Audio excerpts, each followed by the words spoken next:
Ny mofinaina isan'andro atolotry ny mpitandrina rakotina valina maoly.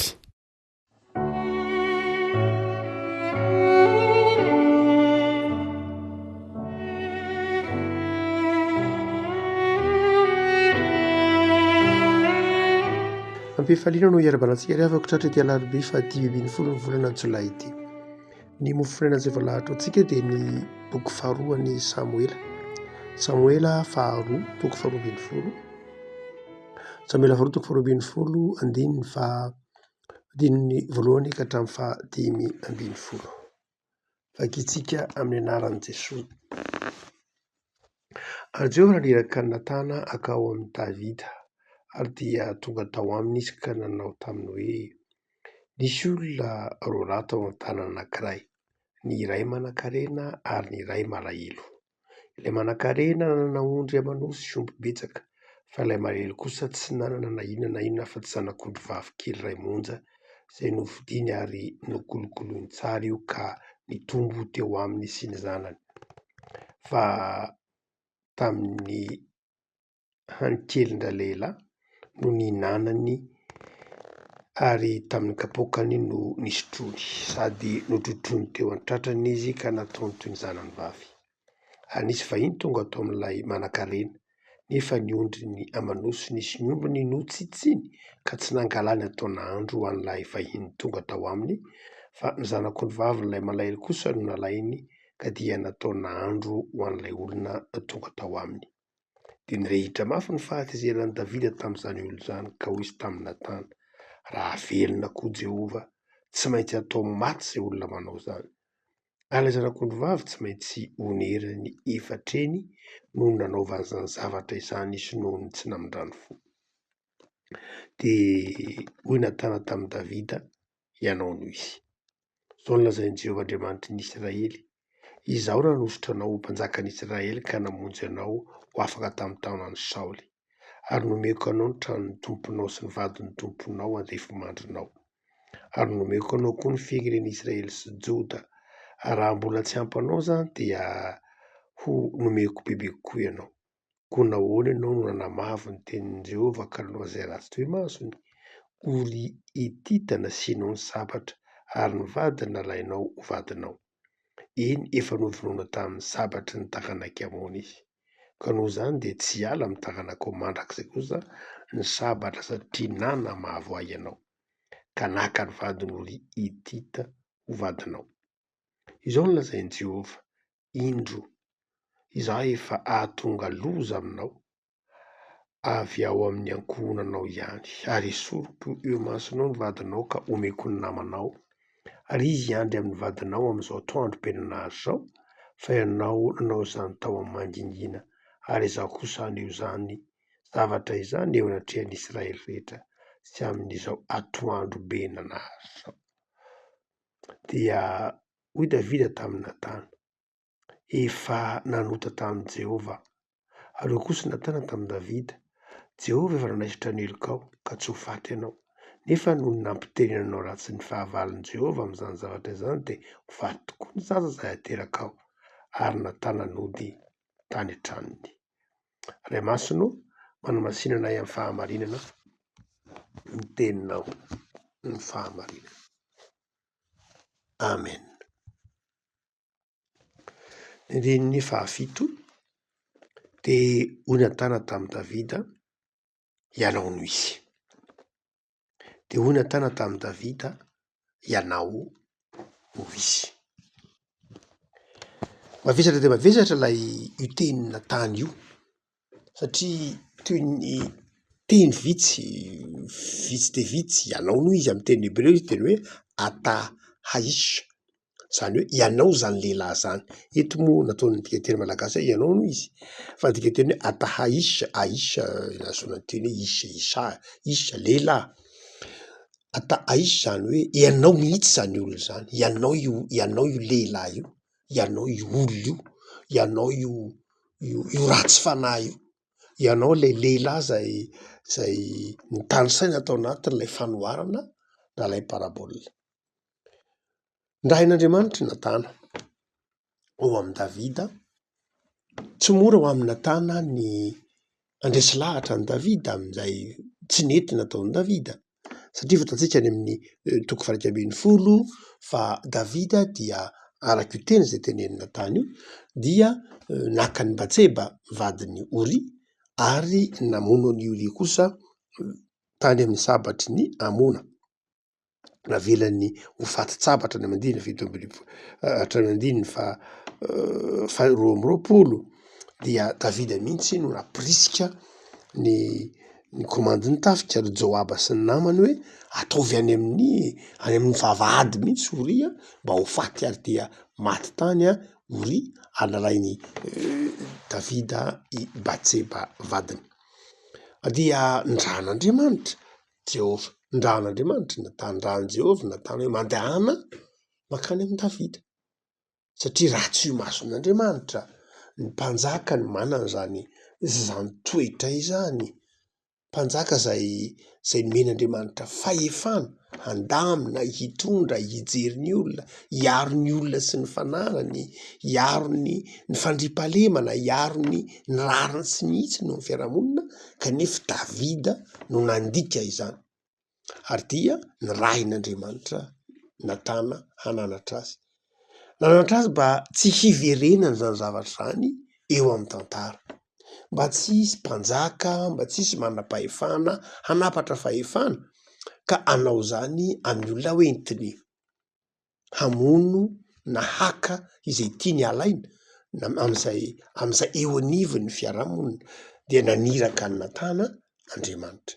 Eto zany dia tena asehony ny bokin'ny Samuel ny toko 12 ty tsy de ny fahalemen'i Davida ihany akory no aseho eto. Toko 110 nasehony tsara mihitsy ny faharatsian'i Davida fa amin'ny toko 12 ty kosa dia mazava-dehibe ny andraikitry natana no aseho an'ity mofinaina ity.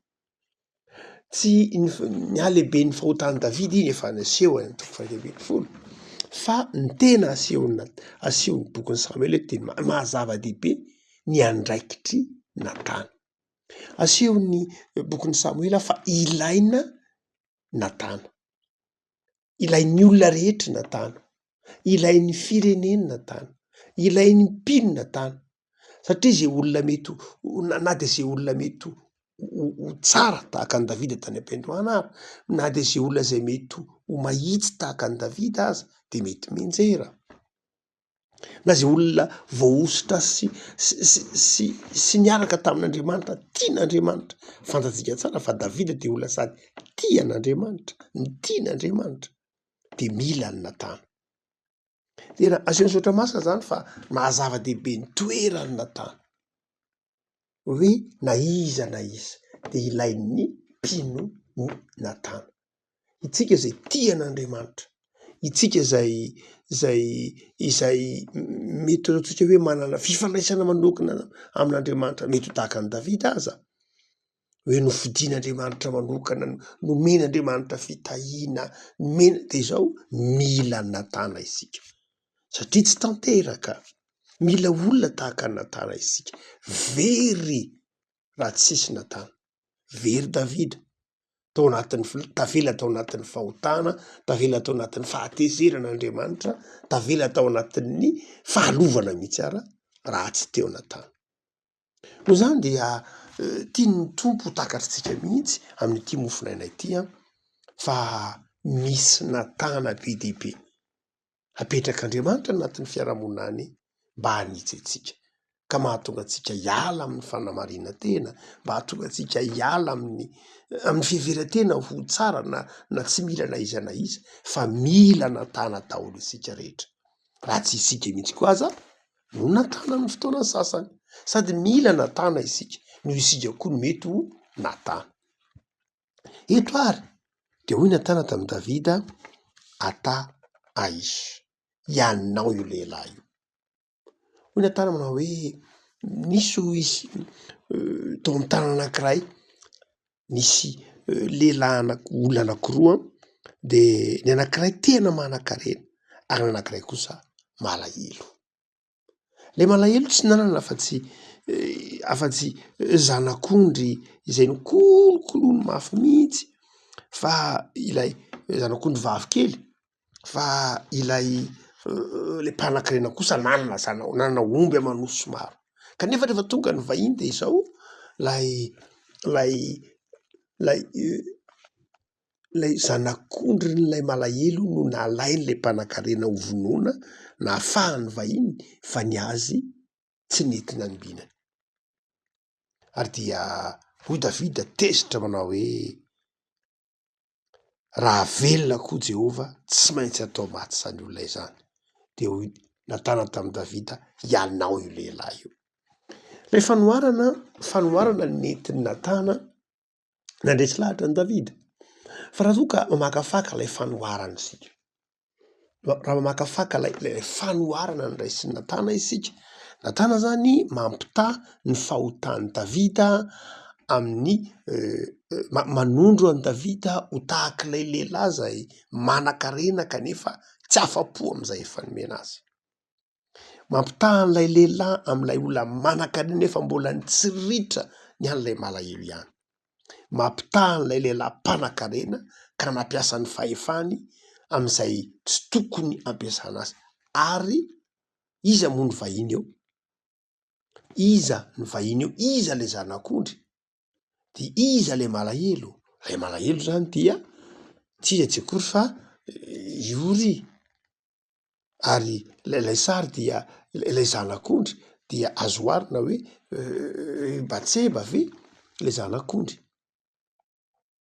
Davida lay mpanan-karena ary dia asehon'ny Natana zany am'lay ohatra ny raisiny fa faharatsiana mihitsy io mason'Andriamanitra ny fanaovana keriny ny fakana satria misaotra masina moa raha mamaky tsara ny bokin'ny Deutéronomie isika na ny bokin'ny Exodosy rehefa miresaka momban'ny vady dia mandrakariva oharina amin'ny zavatra zay mahatonga ny Natana nampitovy an'ny Batseba am'lay fanoharana eo zany amin'ny hoe fananana. Tsaroantsika tsara fa rehefa any amin'ny didy folon'Andriamanitra dia miteny izy manao hoe aza mitsiritra de ny fananany namanao de ao anatin'io ny vady. Zany hoe tamin'ny vanim-potoanan'ny antikité moa zany dia nitreretina ho toy ny zavatra ho toy ny antikité tsika tsy misy fahambaniana akory zany fa zay ny fisainan'ny antikité nitreretina ho toy ny zavatra ho toy ny objet ny vady ka mety ho tsiriritina nampilarina amin'ny trano ho fanaka sy ny tahaka zany ny zavatry ny namanao anatin'izany ny vady. Zay mahatonga ny Natana eto mandray lay ohatra mampitovy an'ilay vehivavy lay Batseba zany amina zanak'ondry izay atao am'ilay fanoharana eto. Fa izay manaitra ny Davida zany de zao manao hoe lay tsy rariny lay tsy mety lay fanaovanan-keriny. Tsy nahitsy akory Natana eto satria fantatry Natana tsara miresaka amin'ny mpanjaka izy marina fa akaiky be mihitsy amin'ny Davida Natana. Tsaroantsika tsara raha ohatra ka niresaky Davida Andriamaky Natana no niresahan'ny Davida voalohany manao hoe zah mba te hanamboatra trano ho an'i Jehova, zah mba te hanorina tempolo ho an'i Jehova. Fa i Natana no nibitsihiny fanahy masina aminao hoe mandehana teneno an'i Davida hoy Jehova fa tsy izy akory no hanorina ny trano fa ny zanany Solomona. Natana ny fitaovana nampiasain'Andriamanitra nandresy lahatra ny Davida hoe tsy ianao no manorina ny tranon'i Jehova ny tempoly fa ny zanakao akaiky mihitsy de Davida sy Natana. Ary fantatsika tsara fa rehefa niraharahan'ny korotana atao anatin'ny fanjakana nisy Absaloma ny olana be mihitsy dia nisy olana be mihitsy dia i Natana mbola nanolo-tsainan'ny Batseba. Ary de nametraka mihitsy nanao zay ahampanjakany Solomona Natana. Tena Natana mihitsy no nandamina ny raha rehetra nahatonga ny fitohizan'ny fitaranak'i Davida ho eo amin'ny seza fiandrianana, nahatonga ny Solomona ho mpanjaka ary tamin'ny tapany voalohany tamin'ny fiandohan'ny fanjakan'ny Solomona de mbola teo Natana. Zany hoe Natana zany dia na de atao hoe olona akaiky ny fon'i Davida azy izy de fantany tsara mihitsy fa mbola mpanjaka Davida ka manana fahefana ary zay nahatonga azy tsy avy hatrany dia ny tsara nanameloka na ny teny mahery ny Davida fa niresaka tamin'ny lalana fanoharana no niresahany Natana. Nahamaika ny Natana zany, tsy ny hoe hanameloka na tsy hanameloka ny Davida fa nahamaika ny Natana voalohany indrindra de ampieritreritra ny Davida. Ny tanjon'ny Natana de izao manao hoe ahatonga ny Davida ahatsiaro saina, ahatonga ny Davida ahatsiaro saina ka hibebaka, ahatonga ny Davida ahatsiaro tena ka hibebaka, ampody ny sain'ny Davida ho amin'ny fibebahana so amin'ny fitiavana an'Andriamanitra sy ny hafa indray. Zay ny tanjon'ny Natana. Ary dia nikaroka izany fomba izany Natana vokatry ny ny fahendrenana ananany de nandray ohatra izy na io fanoharana na parabola zay hitantsika amin'ny tantara iny andininy voalohany ka hatramin'ny andininy fahaenina. Rehavako hotsika manao hoe ny tenin'ny Natana rehefa avy nitantara zany izy de nanondro an'i Davida manao hoe ianao zany lehilahy zany, ianao io olona io, ianao io olona nanao tsy mety io, ianao io olona fetsifetsy tia teny io, ianao le olona mandrombaka ny andraran'ny sasany io, ianao le olona tsy mieritreritra izay tsy afa-po amin'ny anjara zay nomen'Andriamanitra anao io. Ary ery ambany ery vao niteny am'izay Natana hoe niteny tamin'ny anaran'Andriamanitra manao hoe inona moa tsy nomenanao ny fanjakan'ny Saoly, nomenanao ny tranon'ny tomponao, ny vadin'ny tomponao, nomenanao azy rehetra mbola irianao aza mbola omena, fa maninona ianao no tsy afa-po tam'izay anjara nomen'Andriamanitra. Dia eo Davida no niverina ny sainy ka nibebaka izy. Rehavako inona ary no efim-panahy ity mofinaina ity? Hotsika manao hoe volana Jolay manaiky ho iraka ny mpino, manaiky ho iraka. La iraka ampanaovina ny mpino tsy hoe la iraka mitory ny filazantsara tahaka ny mpitandrina na mpiandry na evanjelista ihany, fa eto de misy iraka manokana ampanaovin'ny tompo ny mpino, ampanaovin'ny tompo ny fiangonana. Eto Natana de mpaminany, iza moa mpaminany? Ny fiangonana. Misy iraka manokana zany ampanaovin'ny tompo atsika fiangonana, itsika mpino, itsika fiangonana. De izao voalohany indrindra de izao: manitsy, mitaiza, mampianatra ny olona handeha amin'ny lalana marina sy mahitsy. Tahaka nataon'ny Natana, tanana manondro ny olona ny lalana marina isika, tanana manondro ny tokony andehanan'ny olona amin'ny fahatsarana isika. Ary tsy mifidy na iza mpaminany. Mavesatra ny asan'ny mpaminany. Mety mitodika amina olona ambony ndray natahany eto ny mpitondra ny fiangonana. Mety mitodika ndrain'Andriamanitra hiresaka amina olona ambony, hiresaka amina manam-pahefana, hiresaka amina tompon'andraikitra. Ary dia izay le iraka ampanaovin'ny tompo, ny iraka ampanaovin'ny tompo ny fiangonana. Atsika mpino de izao mampatsiaro ny olona ny fahadisoany. Mampatsiaro ny olona ny fahadisoany. Tsy hoe hitsara ny olona, fa miteny zay zavatra tian'Andriamanitra lazaina mba mahatonga ny olona tsy ho very. Eto angeto tsy tian'Andriamanitra Davida, fantatsika tsara ny fitiavan'Andriamanitra ny Davida. Fa matoa Andriamanitra naniraka ny Natana de satria tiany Davida izy. Mafy ndraindray amin'ny olona mandray ny afatry Natana, mafy ndraindray amintsika ny mandray fananarana, mafy ndraindray amintsika ny mandray anatra, fa izao fitiavana zany. Noho zany raha misy olona mananatra anao amin'ny fitiavana, raha misy olona irahin'Andriamanitra miteny anao amin'ny fitiavana, raha misy Natana miteny aminao de zao enoa izy. Enoa izy. Satria mila Natana sika hoy ny filazan'ny bokin'ny Samoela teo mazava tsara. Dia ny afatry ny tompo de izao, meteza ianao ho Natana, fa izao koa nefany meteza koa iaino any Natana. Amin'ny fotoana sasany mpino rehefa koa malala ny fiangonana de nirahina ho mpananatra. mandehana mananatra, mandehana mitaisa, mandehana manitsy, mafy zany mavesatra zany fa tsy maintsy mijoro anatrehan'ny marina sy ny hafana tian'Andriamanitra lazaina. De Andriamanitra ihany manome fahazavan-tsaina ny fiangonana, Andriamanitra ihany manome fahazavan-tsaina anao rehefa irain'Andriamanitra ianao. Zay mahatonga an' Jesosy teny manao hoe aza manazy teneninareo, manapa-hevitra fotsiny anaraka, manapa-hevitra hijoro, manapa-hevitra hiteny, manapa-hevitra hanao ny zavatra tian'Andriamanitra atao, de omen'Andriamanitra anao ny fahendrena. Aza miandry ny hoe zaho omeo fahendrena vao andeha, fa manapa-hevitra aloha andeha de omen'Andriamanitra fahendrena ianao. Zany hoe ny zava-dehibe de rehefa fanapa-kevitra, ny zava-dehibe de rehefa kantoavana. Fandrare moa sika tratra ny toe-tsaina andehantsika hoe tratry ny toe-tsaindro Auguste Comte na ry Descartes ny hoe raha tsy mazava tsara aloha ny zavatra lazaina, raha tsy mazava tsara ny zavatra atao tsy manomboka.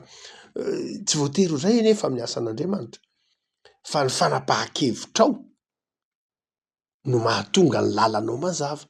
Rehefa manapa-kevitra ianao de hitanao le lalana, fa rehefa tsy manapa-kevitra ianao de tsy hitanao mihitsy le lalana. Rehefa manapa-kevitra ianao hoe tsy maintsy hijoro de mazava aminao ny zavatra rehetra, fa tsy miandry hazava ny zavatra rehetra vo hijoro. Tsy zay ny amin'ny sitrapon'Andriamanitra, tsy zay. Tsarotsika tsara ny zanak'Israely teo amoron-dranomasina mena, hoy ny tompo taminy, lazao ny zanak'Israely mba handroso nefa ranomasina ny teo. Fa raha vantavoanandroso izy de nisaraka ny ranomasina. Zany hoe ny zava-dehibe de rehefa napa-kevitra lay finoana, ka rehefa tian'Andriamanitra hijoro ianao de omen'Andriamanitra anao ny fahazavantsaina. Ny angatahan'ny tompo de zao, ny afatry ny tompo, ny baiky ny tompo de zao, ny fijoroana fotsiny zao, ny finoana, ny fahazahoana antoka fa amin'ny fotoana napahanao hevitra, fa tsy maintsy hijoro ianao satria irahan'Andriamanitra, tsy maintsy hiteny ianao satria irahan'Andriamanitra, satria mpaminany, de zao hitanao zay fomba lazay. Fa raha mbola mietritra ianao inona re zany no lazaiko hoe raha tsy hitako sy ho lazaina aminy tsy andeha de tsy hahita ho lazaina mihitsy ianao. Ary dia ny faharoa de zao, hoy manao hoe le tenin'ny Natana Ataïs dia ilaitsika koa no mandeha an'izany indray amin'ny fiainantsika. Zay ny dikan'ireny hoe rehefa miangontsika amin'ny alahady de misy fanambarana ny sitrapon'Andriamanitra. Iny fanambarana ny sitrapon'Andriamanitra iny le Ataïsiny Natana, iny le manao hoe enao zao, enao zay lazainy zay, enao zay izay nanontsiny zay, fa tsy hoe ianona zay tonga ao am-piangonana ianao iangona tsy hijery ny fahotan'ny hafa, fa tonga iaino mianatra ny tenin'Andriamanitra. No zany de zava-dehibe amintsika ny fananantsika olona mananatra. Zava-dehibe amintsika ny fananantsika namana. Tsisy mampalahelo amin'ny olona amin'izany olona tsy manana vis-à-vis, zany olona tsy manana olona afaka hiresaka aminy, olona afaka hiteny azy, olona afaka hananatra azy, de zao matetika simba zany.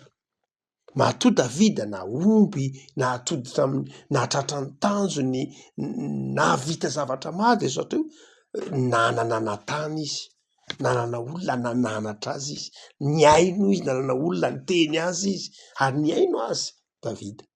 Afaka malala io mahatonga ny Petera nananatra manao hoe miteny manao hoe zanaka-tiana nge no anariny. Ary ny boky ombambolona miteny hoe izay tsy mihaino anatra nge de very, fa zava-dehibe ny fananarana. Ary rehefa anarin'olona endry, olona be fanetretena, olona manana fiainana miaraka amin'Andriamanitra tahaka ny Natana, tahaka ny fiangonana, de izao tokony ho miaino.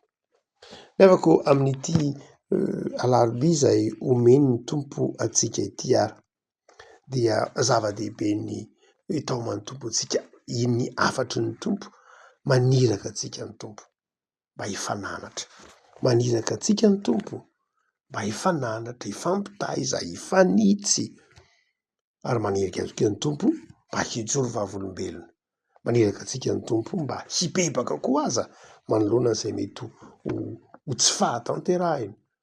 Hivavaka sika.